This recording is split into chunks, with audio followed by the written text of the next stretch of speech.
कुणाचं कुणावर काही प्रेम वगैरे आहे का? तुझं कुणावर प्रेम आहे का? आता नाही सांग, आता नाही म्हणशील आणि तुझं लग्न म्हणजे पण काहीतरी सांगू शकतो तुला.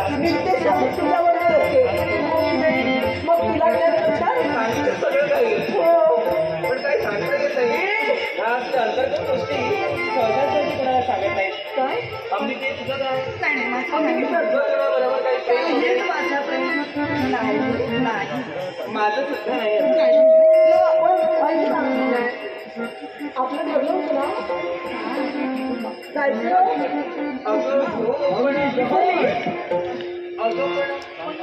आता लग्नाचा विषय आहे मग ते आधी त्यांना सांगायला नको. पण मी लग्न करायचं आपण आता काय विचार आहे सांगा मला. माझा विचार काय माहिती तिघांचंही लग्न एकाच वेळेला व्हायला पाहिजे. हा एकाच वेळी एकाच मुहूर्तावर एकाच मंडपात अशी माझी विचार चांगले आहेत. तुझी इच्छा ती आमची इच्छा. आता मी बाबांना सांगते. पण मी काय म्हणते लग्न करायचं पण ते सुद्धा स्वयंवर पद्धतीनं. बापरे एवढं सगळं ठरवलं तुम्ही मला काय सांगतच नाही तुम्ही. अगं आता विवाह केला तर सातामाटात तर मला पाहिजे. आणि प्रत्येकाचं लक्षात राहायला पाहिजे की विवाह झाला तो काशी कन्या यांचा, अंबा अंबिका आणि अंबालिका यांचा. बरं ठीक आहे का? हा विचार बाबांना कळले द्यायची मात्र होकार द्या.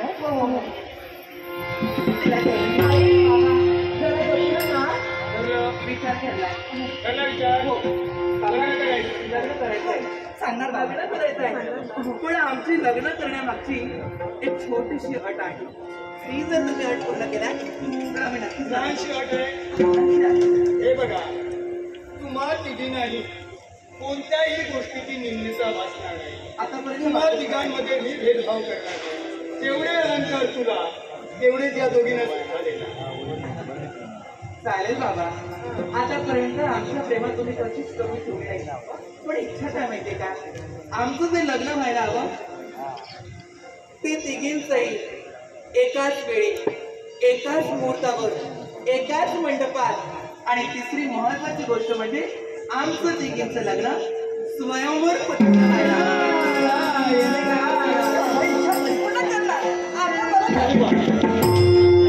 आजपर्यंत तुमचे सारे लाड लढीवाळ मी केले.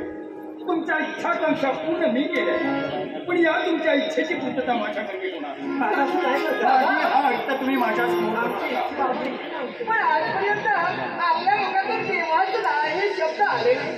पण आजच्या ठिकाणी असं का बोलताय? त्याला कारण आहे. स्वयंवर म्हटलं की तिथे वादविवाद निर्माण होतात, रक्तपात होतात आणि म्हणून ते स्वयंवर मला मान्य नाही. मी तिला नरेश राजा जनक यानं स्वतःची सीतेचं स्वयंवर रचलं आणि त्या स्वयंवरात लंकाधीश रावणाचा अपमान झाला. म्हणून त्या लंकाधीश रावणानं तिथं चौर्य कर्म केलं आणि फार मोठं रामायण घडलं. म्हणून बाळानो हा तुम्ही हट्ट करू नका. स्वयंवर पद्धतीनं स्वयंवर मंडप संकटाला कसं थांबवावं हे योग्य वेळी योग्य समयचं जाणं. म्हणूनच खरंय. आता तुम्ही सुद्धा त्यांच्या बोला होते का? अगं आता मला सांगा आतापर्यंत जे स्वयंवर झाले ना त्या स्वयंवर मंडपात काही ना काहीतरी पण होते. स्वयंवर होते म्हणजे मला स्वयंवर कसला करायचं. आम्हाला जर स्वयंवर करायचा आहे तो म्हणजे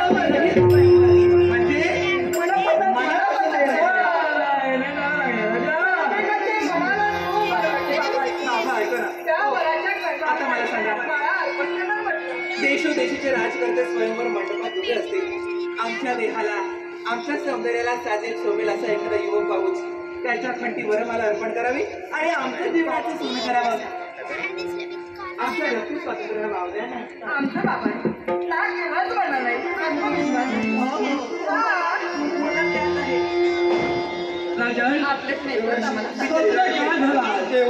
कसला विचार करतो. अरे पोरीचं मन राखायचं असेल एकीकडे आड आणि दुसरीकडे वेगळी अशी अवस्था झाली आहे माझी. देवर्षी यांना जर अनुमती द्यायची तर भविष्याकडे लक्ष वेधलं जातं. भविष्यात काय होईल सांगता येत नाही. आणि अनुमती द्यायची नाही तर माझ्या कन्यांचं मन मोडल्यासारखं. आता यावर पर्याय तुम्हीच सुचवा म्हणजे. मी याला अनुमती देऊ का? राजन, अगदी माझ्या मते मला विचारशील तर अनुमती द्यायला हरकत नाही. कारण त्यांची इच्छा आहे की पणविरहित स्वयंवराची, पणपसंतीचा स्वयंवर. देशोदेशीचे राजकर्त्यातील रूपकुमारातील युवराज येतील. त्यांच्या मनाला जो भावेल त्याच्या कंठात वरमालाचे अर्पण करतील.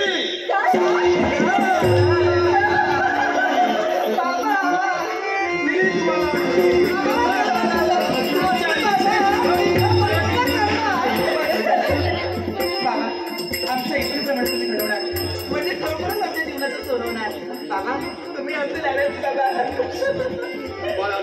पाहिलं ना, तुमच्याशिवाय माझं आहे गो. म्हणजे तुमच्या इच्छा पूर्ण करणं माझं कर्तव्य आहे का? ठीक आहे, पण आता खाली काळजीच करू नका. वेळ लावायचा नाही. अजिबात नाही. योग्य मुहूर्त शोधा. अरे जास्त वाट पाहायची गरजच नाही. त्यानंतर साऱ्या व्यवस्था मी करेन. अगदी लग्नाच्या दिवसात आता चालू झालेले आहेत. परवाचा शुभमुहूर्त, मुहूर्त, या मुहूर्तावर जर का या पोरींचं स्वयंवर मानसी. परवाचा शुभमुहूर्त. अरे बापरे, अजून दुसरा मुहूर्त नाही का?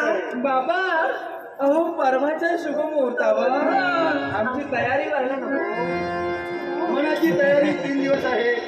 मनाची तयारी करा. अगदी खरं. त्या तयारीसाठी तुमच्या दालदाची आहेत. मनाची तयारी झाली आहे, पण त्यापेक्षा आता हे भरतरी वस्त्रनंतर म्हटल्यानंतर किती ती तयारी आहे त्याची काळजी करू नका. तुमच्याजवळ दालदाची आहेत त्या कशासाठी आहे? त्या सर्व व्यवस्था करतील. नसेल तर तशी मी आज्ञा करेन. चालेल बाबा, मग ठीक आहे.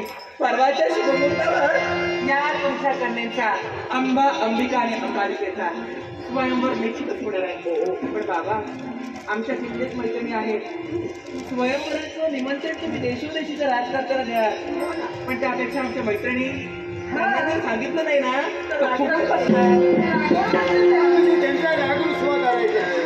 सांगायला हवं. लवकरात लवकर मैत्रिणीला सांगायचं. चला बाबा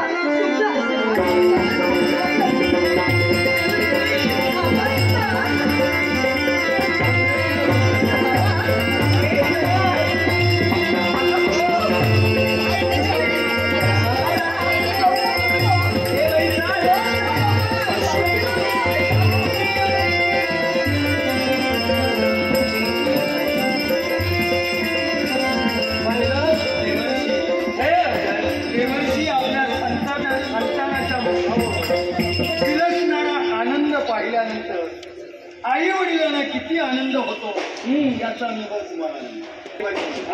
परवाचा शुभ मुहूर्त तुम्ही सुचविलात खरा. अगदी खरे. पण माझी एक तुम्हाला कळकळीची विनंती. अशी कोणती? देवर्षी, माझ्या तिन्ही कन्यांचं स्वयंवर एकाच वेळी होणार आहे. आपल्या जीवनाचा जोडीदार ती शोधणार आहे. अगदी खरे. पण या समयी जर का देवतांचा आशीर्वाद त्यांना मिळाला असेल तर तो आशीर्वाद मिळायला हवा. देशोदेशीच्या राजकर्त्यांना निमंत्रण पत्रिका आम्ही आमच्या दुकानरूळी पाठवू आणि परवाचा शुभ मुहूर्त साधण्यासाठी योग्य अशा तऱ्हेचा स्वयंवर मंडप सजविण्याची जबाबदारी आम्हाला. नारायण नारायण.